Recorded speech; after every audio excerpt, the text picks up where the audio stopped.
So today we are gonna see UG. Just a second.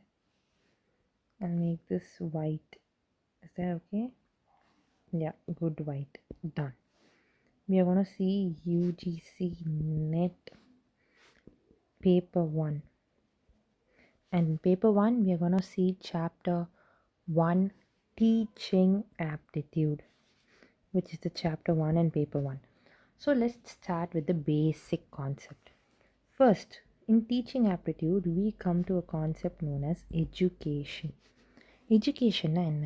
எஜுகேஷனுக்கும் டீச்சிங்க்கும் என்ன வித்தியாசம் அப்படிங்கிறது தான் நம்ம இதில் பார்க்க போகிறோம். எஜுகேஷனுன்றது வந்து is much broader compared to teaching. Like டீச்சிங்னா என்ன அப்படின்னா ஒரு ஸ்பெசிஃபிக் மெத்தட் இல்லை டெக்னிக்ஸ் எதெல்லாம் நம்ம யூஸ் பண்ணுறோமோ டு டெலிவர் ஆர் இன்ஸ்ட்ரக்ஷன் அதுதான் நம்ம டீச்சிங்னு சொல்லுவோம். பட் எஜுகேஷனுன்றது வந்து அந்த லேர்னிங் வச்சு நீங்கள் என்ன அச்சீவ் பண்ண நினைக்கிறீங்க அது எல்லாத்தையும் எஜுகேஷன்னு சொல்லுவாங்க. ஸோ வாட் இஸ் எஜுகேஷன் அப்படின்னா education is basically transfer of knowledge. Transfer of knowledge across generations and the transformative impact of education on individuals and society to produce responsible and progressive citizens. So எஜுகேஷனோட ஸ்கோப்பே என்னென்னா responsible and progressive சிட்டிசன்ஸை வந்து உருவாக்கணுன்றது தான். அதனால அதுக்கான intellectual, social, personal growth எல்லாமே வந்து education cover பண்ணும். ஸோ எஜுகேஷன் அப்படிங்கிறது வந்து ஃபார்மலி த்ரூ ஸ்கூல்ஸ், காலேஜஸ், யூனிவர்சிட்டிஸும் நடக்கலாம். இல்லை இன்ஃபார்மலி த்ரூ ரியல் லைஃப் எக்ஸ்போஷர் அதுவும் நடக்கலாம். அதுவும் நீங்கள் வந்து ஞாபகம் வச்சுக்கணும். ஃபார்மல் எஜுகேஷனும் இருக்குது, இன்ஃபார்மல் எஜுகேஷனும் இருக்குது. So this education is basically a multifaceted concept. Okay, இப்போ இந்த எஜுகேஷனை பற்றி சில பெரிய ஆளுங்க என்னெல்லாம் சொல்லியிருக்காங்க அப்படிங்கிறத நம்ம பார்ப்போம்.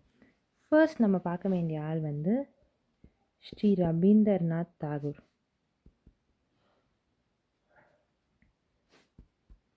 ஸ்ரீ ரவீந்திரநாத் தாகூர் என்ன சொல்லியிருக்காங்கன்னா the aim of education is self realisation அப்படின்ற ஒரு கான்செப்டை வந்து அவங்க சொல்லியிருக்காங்க. The aim of education is self realisation. அதுக்கப்புறம் சுவாமி விவேகானந்தா அவர்கள் என்ன சொல்லியிருக்காங்கன்னா education is manifestation of perfection already in a human.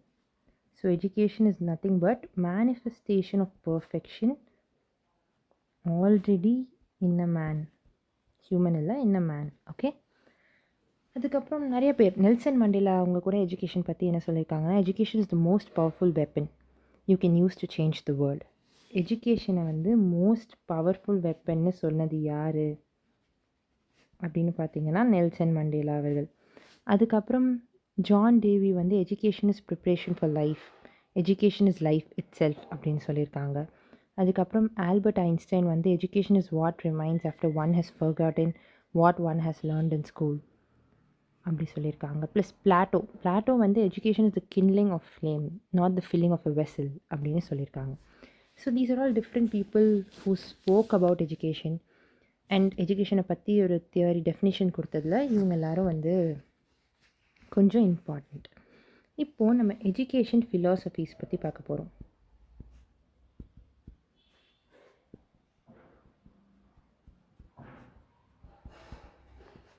Education ஃபிலாசபிஸில் will Durant அப்படின்றது ரொம்ப இம்பார்ட்டண்ட்டான ஒரு ஆள். யார் இந்த வில் டூரண்ட்? அவர் என்ன சொன்னார் அப்படின்னா அவர் நமக்கு science gives is knowledge but philosophy gives is விஸ்டம்னு சொல்லியிருக்காரு. So science gives us knowledge but philosophy gives us wisdom அப்படின்னு சொல்கிறது வந்து வில் டூரண்ட். ஸோ ஃபிலாசபி தான் நம்மளோட வேல்யூஸ் என்னன்றதை நம்ம அண்டர்ஸ்டாண்ட் பண்ணிவிட்டு நமக்கான ஒரு ப்ராப்பர் வைஸ் டெசிஷன் எடுக்கிறதுக்கு ஹெல்ப் பண்ணுறது தான் ஃபிலாசபி. இப்போது ஏன்ஷியன்ட் இந்தியாவில் பாரதிய சிஸ்டம்னு ஒன்று இருந்தது. இந்த பாரதிய சிஸ்டமில் என்ன இருக்கும்? குருகுல் மெத்தட், அப்புறம் குரு சிஷ்யா கல்ச்சர், மெமரைஸ் பண்ணணும், டிசிப்ளின் அதெல்லாம் வந்து சொல்லி கொடுத்துட்டு இருந்தாங்க. அதே டைம் இன்னொரு பக்கம் வந்து வெஸ்டர்ன் எஜுகேஷன் வாஸ் தேர். இந்த வெஸ்டர்ன் எஜுகேஷனில் வந்து ப்ராப்ளம் சால்விங் ஸ்கில்ஸ் எப்படி இருக்கணும் அப்படிங்கிறத மோர் ஃபோக்கஸ்டாக சொல்லி கொடுத்துட்டு இருந்தாங்க. இந்த எஜுகேஷன் ப்ராசஸில் வந்து நீங்கள் 3 விஷயம் ரொம்ப இம்பார்ட்டண்ட்டாக ஞாபகம் வச்சுக்கணுங்க. ஒன்று வை, இன்னொன்று ஹவ், அதுக்கப்புறம் வாட். இந்த வை அப்படிங்கிறதுக்கு பதில் சொல்ல போகிறது தான் இந்த ஃபிலாசபி. ஹவ் அப்படிங்கிறதுக்கு பதில் சொல்ல போகிறது சைக்காலஜி. வாட் அப்படிங்கிறதுக்கு பதில் சொல்ல போகிறது சோஷியல் நீட்ஸ். ஸோ வைனா ஃபிலாசபி, ஹவ்னா சைக்காலஜி, வாட்னா சோஷியல் நீட்ஸ். ஸோ யார் வந்து ஃபாதர் ஆஃப் எஜுகேஷன் அப்படிங்கிறது முக்கியமான ஒரு important question. Who's the father of education according to western philosophy. நம்ம இது படி கிடையாது, வெஸ்டர்ன் ஃபிலாசபி படி who's the father of education is a very important concept. So first என்னென்னு பார்த்தீங்கன்னா சாக்ரட்டிஸோட ஸ்டூடெண்ட் தான் பிளாட்டோவோட ஸ்டூடெண்ட் தான் அரிஸ்டாட்டில். இது எல்லாருக்கும் தெரிஞ்சிருக்கும்னு நினைக்கிறேன். இல்லை, சாக்ரட்டிஸ் தான் ஃபாதர் ஆஃப் எஜுகேஷன். சாக்ரட்டிஸ் தான் father of education. So first நம்ம different what are the philosophical studies of எஜுகேஷன்றதை பற்றி ஒன்று டீட்டெயில்டாக நம்ம இப்போது பார்ப்போம். ஃபர்ஸ்ட் நம்ம பார்க்க வேண்டியது என்னென்னா ancient education.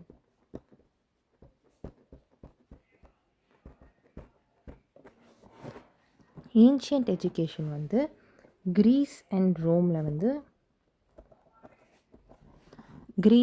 like 5th century BC Greece and ரோமில் டெவலப் ஆனது தான் இந்த ஏன்ஷியன்ட் எஜுகேஷன்.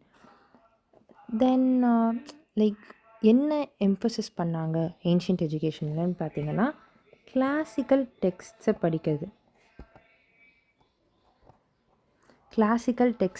அந்த கிளாசிக்கல் டெக்ஸ்ட்டில் என்னெல்லாம் இருந்தது அப்படின்னா literature was very important in that.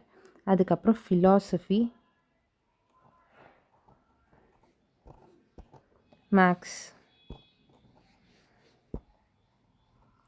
இதெல்லாம் அந்த கிளாசிக்கல் டெக்ஸ்ட்டில் இருந்தது.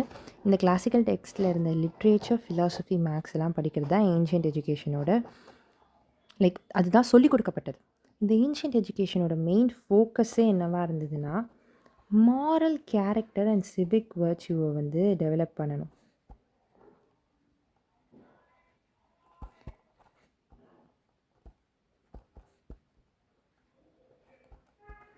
இதுதான் அதோட மெயின் எய்மாகவே இருந்தது. ஸோ இதுக்கான பிளாட்டோ, அரிஸ்டாட்டில், சாக்ரட்டிஸ், குவிண்ட்லன் இவங்கெல்லாம் வந்து என்ன பண்ணாங்கன்னா இதை 2ஆக பிரித்தாங்கங்க. ஒன்று வந்து ட்ரிவியம், இன்னொன்று குவாட்ரிவியம். இந்த ட்ரிவியம் அப்படிங்கிறது வந்து it covers grammar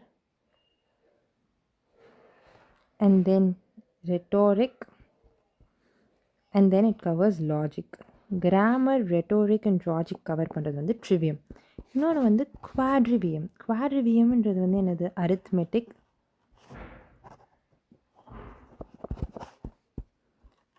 geometry, music இதெல்லாம் கவர் பண்ணுறது வந்து என்ன சொல்கிறது, குவாட்ரிவியம். ஸோ ட்ரிவியம் அண்ட் குவாட்ரிவியம்னு 2 இருந்தது. அண்ட் ஆல்சோ அந்த என்னது ஏன்ஷியன்ட் எஜுகேஷனில் சாக்ரட்டிக் மெத்தட் ஆஃப் டீச்சிங்னு ஒன்று இருந்தது. சாக்ரட்டிக் மெத்தட் ஆஃப் டீச்சிங்னா குவெஸ்டின்ஸ் கேட்டு அந்த குவெஸ்டின்ஸ் வழியாக பதில் ஸ்டூடெண்ட்ஸே ஆராய்ச்சி பண்ணி ட்ரூத் அவங்களே கண்டுபிடிக்கிறது தான் Socratics method of teaching. So first நம்ம பார்த்தது ஏன்ஷியன்ட் எஜுகேஷன் கிரீஸ் அண்ட் ரோமில் ஃபஸ்ட்டு வந்தது 5th century BCE. Classical text படிப்பாங்க. அந்த கிளாசிக்கல் டெக்ஸ்ட்டில் மேக்ஸ், ஃபிலாசபி, லிட்ரேச்சர் இருந்தது. அதுக்கப்புறம் இதை 2ஆக பிரித்தாங்க. ஆக்சுவலி மெயின் ஃபோக்கஸ் என்னவாக இருந்ததுன்னா to develop the moral character and civic virtue. இந்த 2ஆக பிரிப்பாங்க, ட்ரிவியம் அண்ட் குவாட்ரிவியம். ட்ரிவியம்னா கிராமர், ரெட்டோரிக், லாஜிக். குவாட்ரிவியம்னா arithmetic, geometry and music. Socratic method of டீச்சிங்னு ஒன்று இருந்தது ஏன்ஷியன்ட் எஜுகேஷனில். அதில் என்னென்னா கேள்வி கேட்டு ஸ்டூடெண்ட்ஸே வந்து ட்ரூத் என்னென்னு டிஸ்கவர் பண்ணுறது தான் சாக்ரட்டிக் மெத்தட் ஆஃப் டீச்சிங். அடுத்து ஏன்ஷியன்ட் எஜுகேஷனுக்கு அப்புறம் நம்மக்கிட்ட இருந்தது வந்து perennialism form of education. Perennialism form of education வந்து 20th சென்ச்சுரியில் ஆரம்பிக்கப்பட்டது. அதாவது early 20th century. Okay, exactly. இந்த பெரினியலிசம் ஃபார்ம் ஆஃப் எஜுகேஷனை வந்து 2 முக்கியமான நேம்ஸ் நம்ம ஞாபகம் வச்சுக்கணும். ஒன்று வந்து மார்ட்டிமர் ஆட்லர், இன்னொன்று வந்து ராபர்ட் ஹட்சின்ஸ்.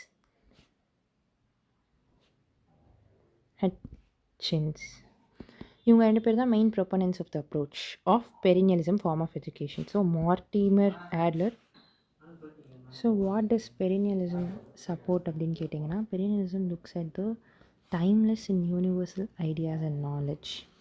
அதாவது இப்போ ஒரு கான்செப்ட் 10 வருஷம் கழித்து இன்னொரு கான்செப்ட் அப்படி இல்லாமல் டைம்லெஸ் அண்ட் யூனிவர்சல் ஐடியாஸ், அதுதான் வந்து பெரினியலிசம் வந்து மெயினாக ஃபோக்கஸ் பண்ணுது. இதில் வந்து லிபரல் எஜுகேஷன் இருக்கும், சாக்ரட்டிக் மெத்தட் இதுலேயும் யூஸ் பண்ணப்படுது. மோஸ்ட்டாக என்னென்னா there is this transmission of knowledge from one person to other rather than being more variable. அதுதான் வந்து பெரினியலிசம் ஃபார்ம் ஆஃப் எஜுகேஷன், ஒரு நாலேஜ் ட்ரான்ஸ்ஃபர்மேஷன், அவ்வளோதான். ஓகேவா? ஸோ இதுதான் பெரினியலிசம். ஸோ 2 இம்பார்ட்டன்ட் கான்செப்ட்ஸ் நம்ம பார்த்தோம். ஒன்று ஏன்ஷியன்ட் எஜுகேஷன், இன்னொன்று perennialism. So what are all the concept we focused on in this அப்படின்னு பார்த்தீங்கன்னா, first education is much broader than டீச்சிங்னு பார்த்தோம். Education can be formal or informal and மேனிஃபெஸ்டேஷன்னு சொல்லிட்டு சுவாமி விவேகானந்தா அவர்கள் எஜுகேஷனை பற்றி சொல்லியிருக்காங்க. செல்ஃப் ரியலைசேஷன்னு ரவீந்திரநாத் தாகூர் அவர்கள் சொல்லியிருக்காங்க. மோஸ்ட் பவர்ஃபுல் வெப்பன்னு நெல்சன் மண்டேலா அவர்கள் சொல்லியிருக்காங்கன்னு பார்த்தோம். அதுக்கப்புறம் எஜுகேஷன் ஃபிலாசபிஸ் ஏன் இம்பார்ட்டண்ட்னா 3 கொஸ்டின்: வை, ஹவ், வாட். வைன்றது ஃபிலாசபி, ஹவுன்றது சைக்காலஜி, வாட்டுங்கிறது சோஷியல் நீட்ஸ் சொல்லப்படும்னு பார்த்தோம். We had Bharatiya system, Gurukul culture. அதுக்கப்புறம் வெஸ்டர்ன் எஜுகேஷனில் ப்ராப்ளம் சால்விங் ஸ்கில்ஸ். அதுக்கப்புறம் ஃபாதர் ஆஃப் எஜுகேஷன் வேறு யாரும் இல்லை, சாக்ரட்டிஸ் தான்னு பார்த்தோம். 2 concept, ancient education and perennialism form.